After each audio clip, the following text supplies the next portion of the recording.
18. Where the real world changes into simple images, the simple images become real beings and effective motivations of hypnotic behavior. The spectacle, as a tendency to make one see the world by means of various specialized mediations, it can no longer be grasped directly, naturally finds vision to be the privileged human sense which the sense of touch was for other epochs. The most abstract, the most mystifiable sense corresponds to the generalized abstraction of present-day society.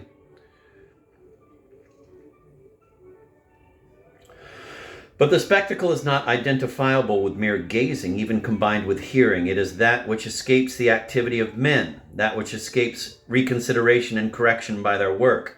It is the opposite of dialogue. Wherever there is independent representation, the spectacle reconstitutes itself.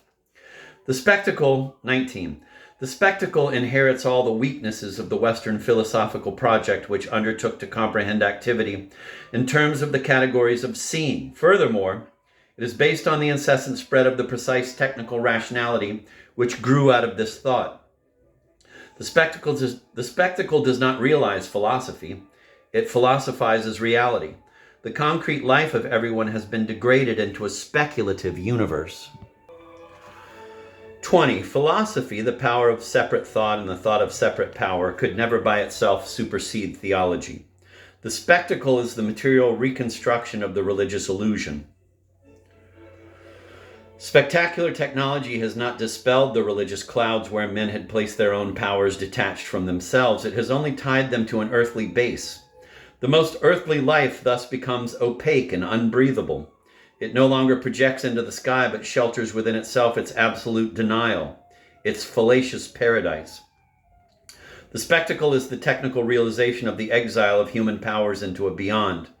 It is separation perfected within the interior of man. 21. To the extent that necessity is socially dreamed, the dream becomes necessary. The spectacle is the nightmare of imprisoned modern society, which ultimately expresses nothing more than its desire to sleep. The spectacle is the guardian of sleep. 22.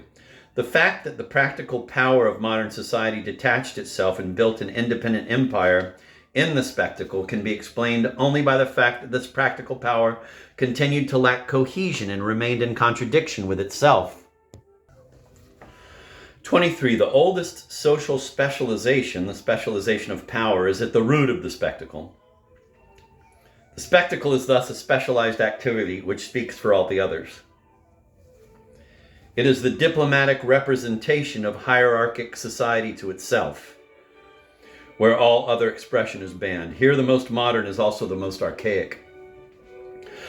24. The spectacle is the existing order's uninterrupted discourse about itself, its laudatory monologue. It is the self-portrait of power in the epoch of its totalitarian management of the conditions of existence. The fetishistic, purely objective appearance of spectacular relations conceals the fact that they are relations among men and classes. A second nature with its fatal laws seems to dominate our environment. But the spectacle is not the necessary product of technical development seen as a natural development.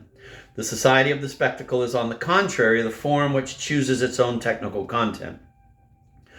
If the spectacle, taken in the limited sense of mass media, which are its most glaring superficial manifestation, seems to invade society as mere equipment, this equipment is in no way neutral, but is the very means suited to its total self-movement. If the social needs of the epoch in which such techniques are developed can only be satisfied through their mediation, if the administration of this society and all contact among men can no longer take place except through the intermediary of this power of instantaneous communication, it is because this communication is essentially unilateral. The concentration of communication is thus an accumulation in the hands of the existing system's administration of the means which allow it to carry on this particular administration. The generalized cleavage of the spectacle is inseparable from the modern state, namely from the general form of cleavage within society, the product of the division of social labor and the organ of class domination. 25. Separation is the alpha and omega of the spectacle. The institutionalization of the social division of labor. The formation of classes had given rise to a first sacred contemplation, the mythical order with which every power shrouds itself from the beginning. The sacred has justified the cosmic and ontological order which corresponded to the interests of the masters. It has explained and embellished that which society could not do. Thus, all separate power has been spectacular, but the adherence of all to an immobile image only signified the common acceptance of an imaginary prolongation of the poverty of real social activity, still largely felt as a unitary condition. The modern spectacle, on the contrary, expresses what society can do. But in this expression, the permitted is absolutely opposed to the possible.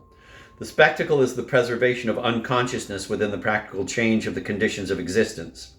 It is its own product, and it has made its own rules. It is a pseudo-sacred entity.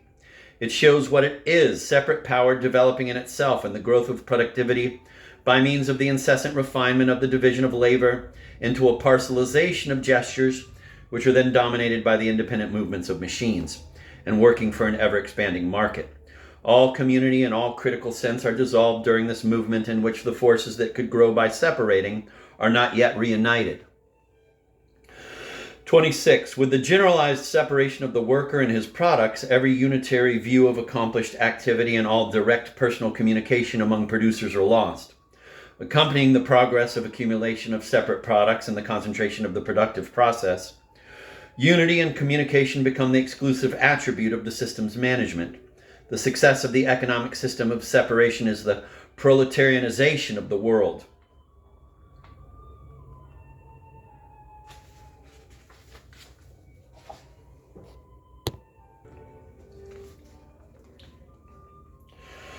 (27) Due to the success of separate production as production of the separate, the fundamental experience which is in primitive societies is attached to a central task,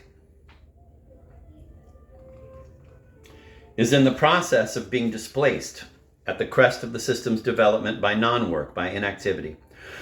But this inactivity is in no way liberated from productive activity. It depends on productive activity and is an uneasy and admiring submission to the necessities and results of production.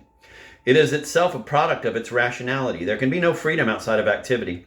And in the context of the spectacle, all activity is negated, just as real activity has been captured in its entirety for the global construction of this result.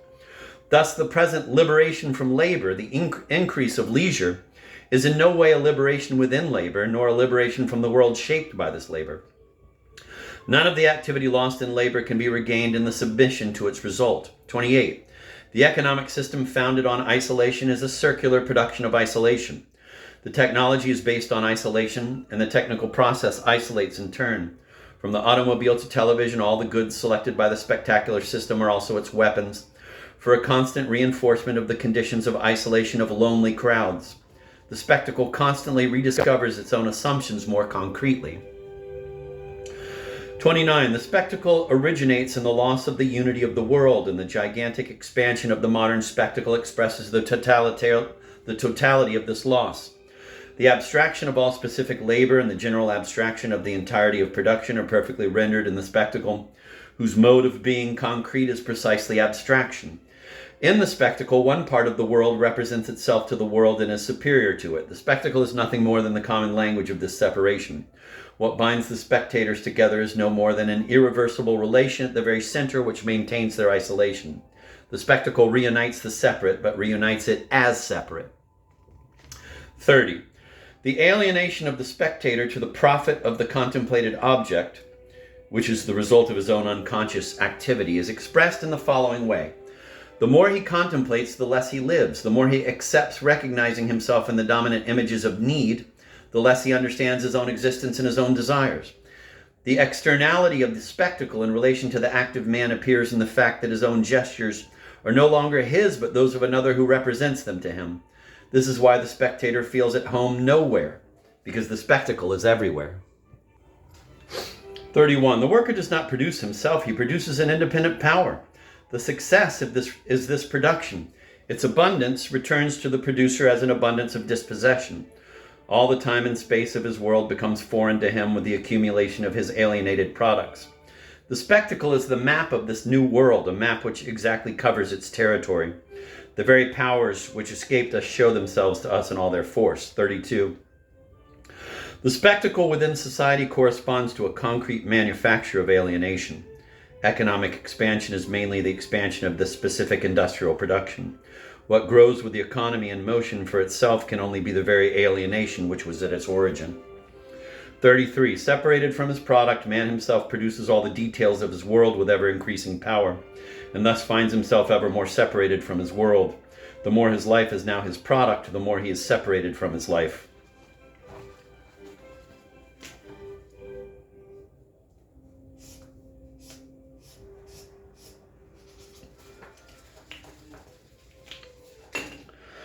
"34. The spectacle is capital to such a degree of accumulation that it becomes an image.